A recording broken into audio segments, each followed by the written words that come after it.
नमस्कार दोस्तों, civil engineering support के एक बहुत ही महत्वपूर्ण वीडियो में आपका स्वागत है। दोस्तों, बड़े बुजुर्ग कहा करते थे, जो कि आज तक चलता आ रहा है दोस्तों, कि अगर घर का नींव आपने मजबूत बना लिया तो आगे आपको सोचने की आवश्यकता नहीं है। नींव आजकल के जो भी कंस्ट्रक्शन हो रहे हैं दोस्तों, उसमें सारा का सारा लोड इन्हीं बीम ढालने की तैयारी चल रही है ना, बीम और कॉलम पे टिका हुआ रहता है। ब्रिक वर्क जो रहता है, जो ईंट की जुड़ाई होता है, वो समझ लीजिए कि एक तरह से पर्दा का काम करता है। इससे ज़्यादा उस पर लोड वगैरह आने की या फिर उस तरीके से उसको डिज़ाइन भी नहीं किया जाता है कि लोड हमारा ब्रिक वर्क जो है वो कैरी करे। सिर्फ बीम और कॉलम पे सारा का सारा बिल्डिंग टिका हुआ है। अभी जैसे कि देख सकते हैं दोस्तों, यहाँ पे ग्राउंड बीम दिया जा रहा है, ठीक है। ये ग्राउंड बीम ढालने की तैयारी चल रही है। ग्राउंड बीम किस तरीके से ढालना है, तो हर एक चीज़ जो कि आपको बीम ढालने से पहले जांचना है, या फिर दोस्तों जिन गलतियों से अवॉइड करना है, जिन गलतियों को, ये सारी जानकारी आपको इस वीडियो में मिलने वाली है। कुछ गलतियां दिखाऊंगा जिसको आप अपने साइड पे बिल्कुल भी मत कीजिएगा। सबसे पहले दोस्तों, जो ग्राउंड बीम होगा, तो ग्राउंड बीम ढालने से पहले दोस्तों आपको सभी कॉलम में दोस्तों जो है वो लेवल लेना चाहिए, ताकि जो बीम है वो एक ही लेवल में रहे, ताकि ये लोड को सही तरीके से कॉलम तक ट्रांसफ़र कर पाए। ये चीज़ समझ गए होंगे। तो सबसे पहले लेवल लेना है। लेवल लेने के बाद में क्या करेंगे दोस्तों, ये जो ब्रिक वर्क है ना, ये ब्रिक वर्क ही बिल्कुल जो है वो लेवल में आपको करना है। बहुत से लोग क्या करते हैं कि जो बीम के नीचे दोस्तों ब्रिक वर्क हो रहा है, उसमें मोटार नहीं भरते, यानी कि सीमेंट बालू का जो मिक्सचर है उसको नहीं भरते हैं, और उनको लगता है कि ढलाई वाला जो मसाला है, जो कंक्रीट है, वो तो उसमें भर ही जाएगा। तो ये सबसे गलत तरीका है। इससे आपका कंक्रीट की बर्बादी भी होती है, और साथ ही साथ दोस्तों बीम में इस तरीके से झुकना या फिर दोस्तों क्रैक आने का जो प्रॉब्लम है वो बहुत ज़्यादा बढ़ जाता है। तो आपको कोशिश करना चाहिए दोस्तों कि ये जो बीम है, ये बीम ढालने से पहले तैयारी क्या क्या करना है मैंने आपको बता दिया। आप पहले तो बालू डाल सकते हैं, या फिर दोस्तों स्टोन क्रश डस्ट है, उसको दोस्तों इस तरीके से आपको यहाँ पे दिखा दूँ, ठीक है, इस तरीके से डालना है। ये मिट्टी से दोस्तों इसमें लोड बियरिंग कैपेसिटी ज़्यादा होता है, क्योंकि ये खुद एक पत्थर का टुकड़ा होता है, पाउडर होता है, ठीक है। इस तरीके से हो गया। उसके बाद दोस्तों आपने लेवल ले लिया है। लेवल लेने के बाद में दोस्तों इस तरीके से सोलिंग करवा लिया है। सोलिंग करवाने के बाद में दोस्तों आप देख सकते हैं इस तरीके से मोटार आपको हर एक गैप में भरना है, मोटार भरना है, ठीक है। उसके साथ साथ दोस्तों आप देख सकते हैं यहाँ पे सिर्फ सिंगल ईंट है, लेकिन दोस्तों इस साइड देखेंगे डबल ईंट का प्रयोग किया गया है, क्योंकि दोस्तों इनको एक लेवल में लाना चाहिए। जैसे भी हो, एक लेवल में दोस्तों बिल्कुल आपका बीम होना चाहिए। अब दोस्तों बीम में जो सरिया लगाएंगे वो कम से कम जो है वो 12 mm का होना चाहिए।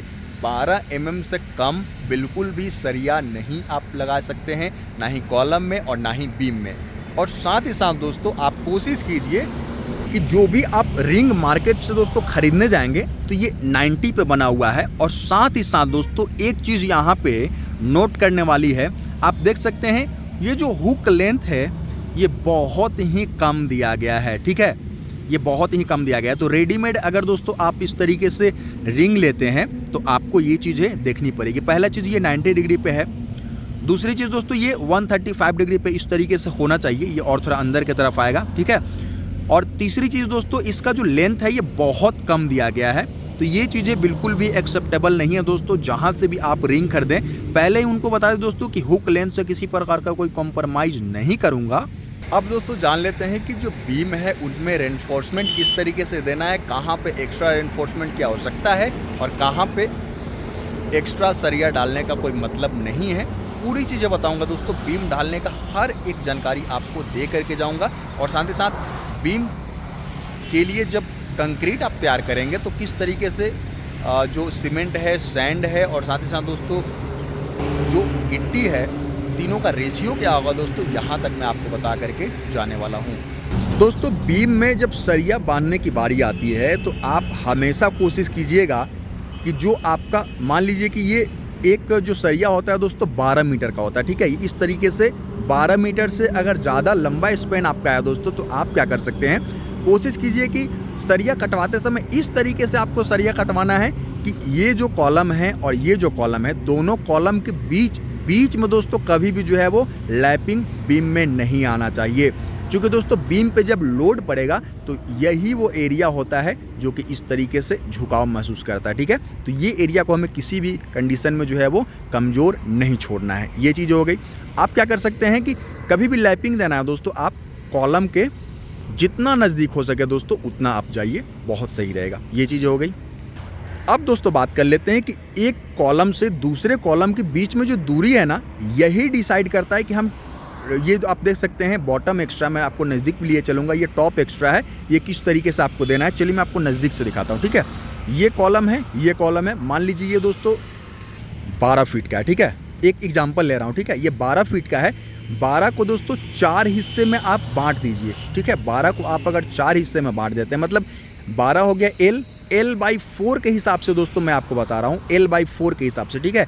12 को 4 हिस्से में बांट दीजिए, ये एक हिस्सा हो जाएगा दोस्तों, एक हिस्सा ये हो जाएगा और बीच में 2 हिस्सा बचेगा। आपको देखना होगा दोस्तों किस तरीके से आपको करना है कि जो टॉप एक्स्ट्रा बार रहेगा वो L/4 के हिसाब से दोस्तों, इस तरीके से ये आउटर वॉल है, ठीक है। L/4 के हिसाब से आपको लगाना है, ठीक है। यहाँ से लेकर के दोस्तों ये 12 फीट अगर है दोस्तों, तो यहाँ पे 3 फीट आएगा, ठीक है। अगेन दोस्तों ये आप देखेंगे ऊपर में जो 6 फीट का जगह रहेगा वो बिल्कुल खाली रहेगा, और अगेन दोस्तों आप 3 फीट के लिए टॉप एक्स्ट्रा बार ये ऊपर में लगा हुआ है, ठीक है। ये चीज़ इसका ध्यान देंगे, ये हमेशा ऊपर में लगा हुआ है, ठीक है। ये ऊपर में लगा हुआ है, टॉप एक्स्ट्रा बार है। उसी तरीके से दोस्तों बॉटम एक्स्ट्रा किस तरीके से लगाना है, जहाँ पे देख सकते हैं दोस्तों ऊपर वाला है, ये दोस्तों नीचे में आप देखेंगे जो बचा हुआ जगह है उसमें दोस्तों आपको बॉटम एक्स्ट्रा बार लगाना, मतलब कि नीचे में दोस्तों इस तरीके से जो है वो एक्स्ट्रा बार आपको लगाने हैं। दोस्तों कॉलम का टाई हो या फिर बीम का स्टीरअप हो, जिसको हम आम भाषा में दोस्तों रिंग बोलते हैं, इसको लगाने का भी एक तरीका होता है।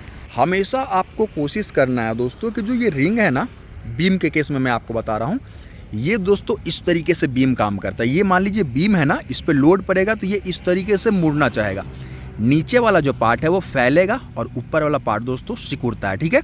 तो जहाँ पे ये सिकुड़ता है दोस्तों, तो यहाँ पे ये जो हुक है ये खुलने का बहुत कम चांस होता है, लेकिन दोस्तों जहाँ पे फैलाव होगा वहाँ पे दोस्तों इस हुक के खुलने का चांस ज़्यादा है। यही कारण है दोस्तों कि हमेशा आपको बीम में 100% दोस्तों हुक को जो है वो ऊपर ही लगाना है, ठीक है। सब में ऊपर को ही लगाना है, लेकिन एक चीज़ का आपको ध्यान देना है दोस्तों, इसको अल्टरनेट वे में लगाना है। एक हुक यानी कि ये जो ज्वाइंट देख रहे हैं ना, एक यहाँ पे है, दूसरा ज्वाइंट वहाँ पे है, ठीक है, तीसरा ज्वाइंट यहाँ पे है। इस तरीके से आपको जो है वो हुक को रखना है, लेकिन ऊपर में रखना है, हमेशा इसको कंप्रेशन जोन में ही रखना है।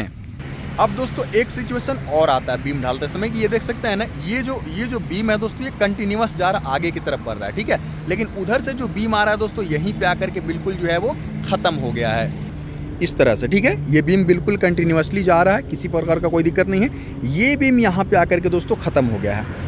इसके लिए आपको क्या करना है कि इस तरीके से डेवलपमेंट प्रोवाइड करना है। चलिए मैं आपको नज़दीक से दिखाता हूँ किस तरीके से आपको डेवलपमेंट जो है वो देना है। ये देख सकते हैं, ये जो ऊपर वाला सरिया है दोस्तों, इसको ऊपर की नीचे की तरफ मोड़ा गया है, ठीक है, और नीचे वाला सरिया ये ऊपर की तरफ एल मुड़ा हुआ है, ठीक है। इसका लेंथ कितना रखना है ये मैं आपको बता रहा हूँ। इसका थंब रूल अगर याद रखेंगे दोस्तों 12D होता है, मतलब कि मान लीजिए कि ये 12 mm का सरिया है, तो 12D के फार्मूला से दोस्तों ये 144 mm का जो है वो इसका लेंथ होना चाहिए, ठीक है। ये चीज़ें हो गई। इससे क्या होता है दोस्तों, ये बिल्कुल जंक्शन है, ठीक है, ये जंक्शन है। इस वाले बीम को आप देख सकते हैं बिल्कुल कंटिन्यूअसली जा रहा है, लेकिन ये बीम दोस्तों वहाँ से जो है स्टार्ट हुआ है, यहाँ पे आकर के एंड कर रहा है, ठीक है। तो विपरीत परिस्थिति में दोस्तों ये उतर ना जाए, या फिर दोस्तों यहाँ से ये बिल्कुल डिसकंटिन्यू ना हो जाए, इसके लिए दोस्तों इसका मजबूती बढ़ाने के लिए डेवलपमेंट लेंथ दिया जाता है। अब दोस्तों जैसा कि मैंने वादा किया था आपसे, मैं आपको कंक्रीट का रेशियो बता के चलता हूँ। इसको M20 ग्रेड के कंक्रीट से ढलाई आपको करवाना चाहिए। M20 ग्रेड का मतलब हुआ दोस्तों, एक बोरी सीमेंट में आपको 1.5 बोरी बालू मिलाना है, और आपको दोस्तों 3 बोरी जो है वो गिट्टी मिलाना है। एक चीज़ हमेशा याद रखेंगे दोस्तों, बीम के ढलाई करते समय दोस्तों आपको जो है वाइब्रेटर वगैरह का इस्तेमाल बिल्कुल करना चाहिए एक्स्ट्रा मजबूती के लिए।